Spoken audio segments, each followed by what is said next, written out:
Hi friends வீட்ல எப்படி white pasta செய்யலாம்னு வாங்க பார்க்கலாம். ஃபர்ஸ்ட் தண்ணி ஊத்தி எண்ணெயும் உப்பு போட்டு நல்லா கலக்கி விட்டு கொஞ்சம் கொதிச்சு ரெண்டாவது பாஸ்தா போட்டுக்கலாம். பாருங்க நல்லா கொதிச்சு வந்துருச்சு. இதை நாம அழுத்தி பார்த்து அந்த அளவுக்கு தான் வைக்கணும். ரொம்ப அதிகமாக போனாலும் நல்லா வராது, பார்த்துக்கோங்க. நல்லா கொதிக்கணும். பச்சையை அழுத்தினாலும் நல்லா இருக்காது, ரொம்ப வேக வச்சாலும் நல்லா இருக்காது. நல்லா அழுத்தி பார்த்து சாப்பிட்டு பார்த்து எடுத்துக்கணும். நல்லா பாருங்க. லைக் பண்ணுங்க, சப்ஸ்கிரைப் பண்ணுங்க மக்களே. எனக்கு கொஞ்சம் மாற்றி வித்தா இருக்கும். கொதிச்சு வந்துடணும். பாருங்க எப்படி கொதிச்சு எப்படி வந்திருக்குன்னு.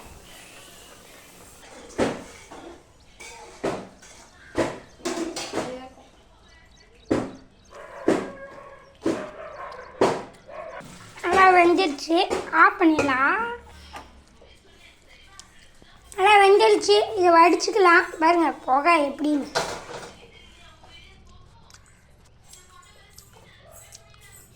பாருங்க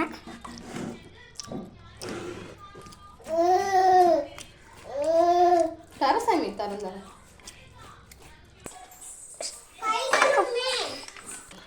பாருங்க.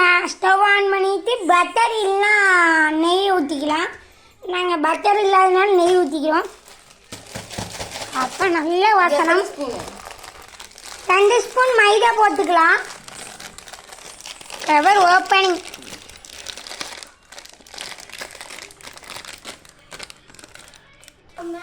மைதா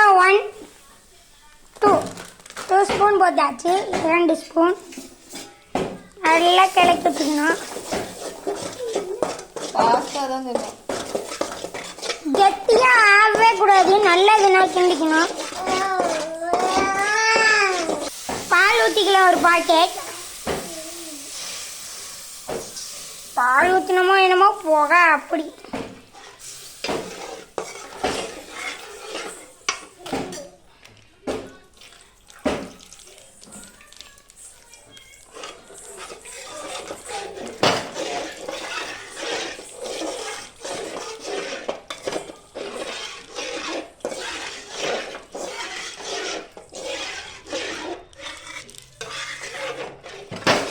நல்லா ஊற்றியாச்சு. நல்லா கிண்டி விடணும். நல்லா கெட்டி பழத்துக்கு வரணும்.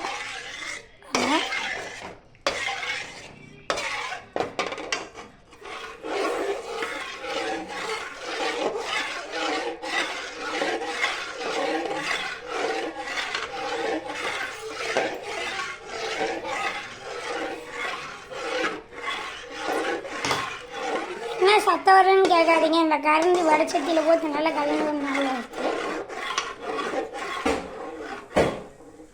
மிளகா பைசி போட்டுக்கலாம். இது வீட்டில் மிளகாவும் அரைச்சி போட்டுக்கலாம், கடையிலே விற்கும். அடுத்தது பெப்பர்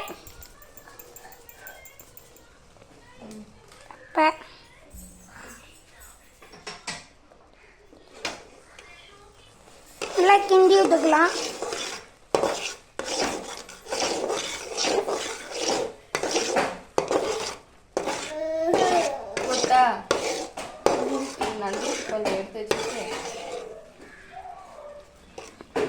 இப்போ இது போட்டுக்கலாம். பாஸ்தாவை கிண்டி விடணும்.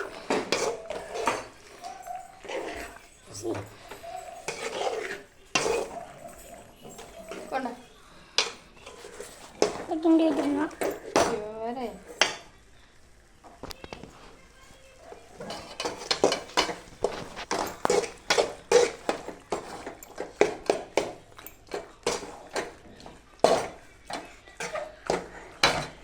அவ்வளோதான், ரெடி.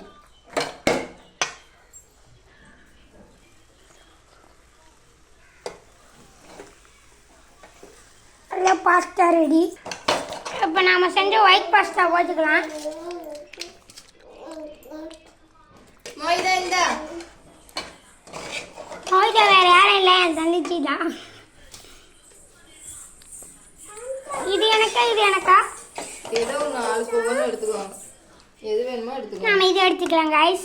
இந்த நம்ம இது எடுத்துக்கலாம் गाइस. இப்போ பயங்கரமாக பாஸ்தா செஞ்சாச்சு. நம்ம தின்னு பார்க்கலாம் வாங்க. அருமையோ அருமை. அடுத்த வீடியோவில் பார்க்கலாம். பாய்.